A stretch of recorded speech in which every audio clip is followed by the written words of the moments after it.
सुप्रभात प्यारे बच्चों, मैं आपकी हिंदी की अध्यापिका टैगोर बाल निकेतन पब्लिक स्कूल से आज आपको कक्षा दूसरी हिंदी व्याकरण से भाषा और उसके रूप के बारे में पढ़ाऊंगी। पहली वीडियो में हम भाषा की परिभाषा के बारे में जान चुके हैं। भाषा किसे कहते हैं? भाषा वह साधन है जिसके द्वारा हम अपने विचारों को बोलकर या लिखकर दूसरों के सामने प्रकट करते हैं, उसे भाषा कहते हैं। भाषा के दो रूप होते हैं, मौखिक भाषा और लिखित भाषा। जब हम बोलकर अपनी बात दूसरों तक पहुंचाते हैं तो उसे मौखिक भाषा कहते हैं, और जब हम अपनी बात को लिखकर दूसरों तक पहुंचाते हैं तो वह भाषा का लिखित रूप होता है। आगे है बच्चों पंजाबी भाषा और राज्य। पंजाबी की क्या भाषा है? पंजाबी किसकी भाषा है? पंजाब की। आगे है हमारी लिपि। भाषा अनेक प्रकार की ध्वनियों से बनती है।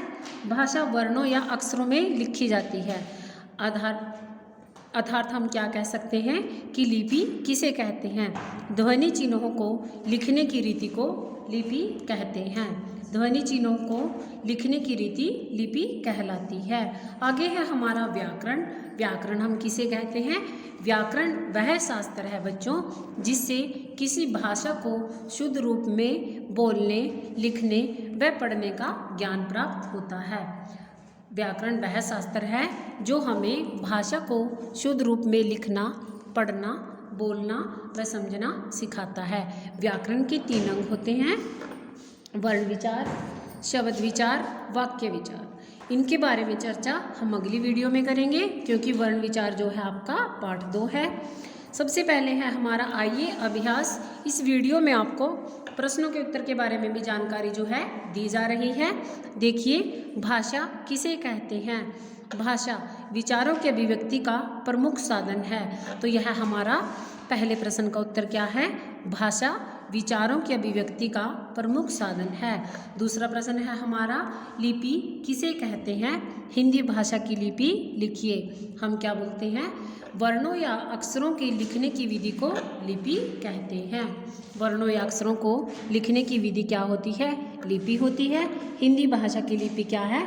तो आप यहाँ पे लिखोगे देवनागरी हिंदी भाषा की लिपि है। आगे है आपका व्याकरण किसे कहते हैं? व्याकरण से हमें भाषा के नियमों का ज्ञान होता है। जो व्याकरण है वह हमें भाषा के शुद्ध रूप का ज्ञान कराता है। व्याकरण के अंक के लिए हम अभी कट करते हैं क्योंकि अभी व्याकरण के अंक के बारे में हम पार्ट 3, 4 और 5 और 2 से जानेंगे। अब है हमारा अभ्यास। उपयुक्त शब्द चुनकर रिक्त स्थानों की पूर्ति कीजिए, यानी खाली स्थान भरो। मनुष्य के विकास का आधार डैश है।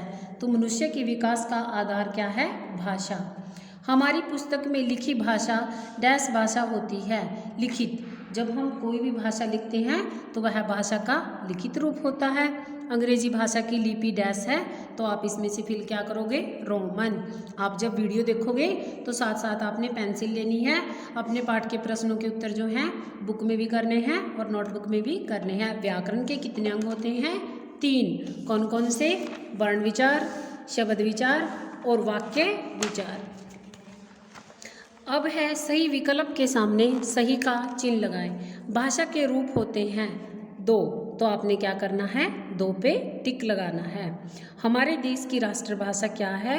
तो हमारे देश की बच्चों राष्ट्रभाषा, राजभाषा और मातृभाषा जो है वह हिंदी है। तो आप किस पे टिक लगाओगे?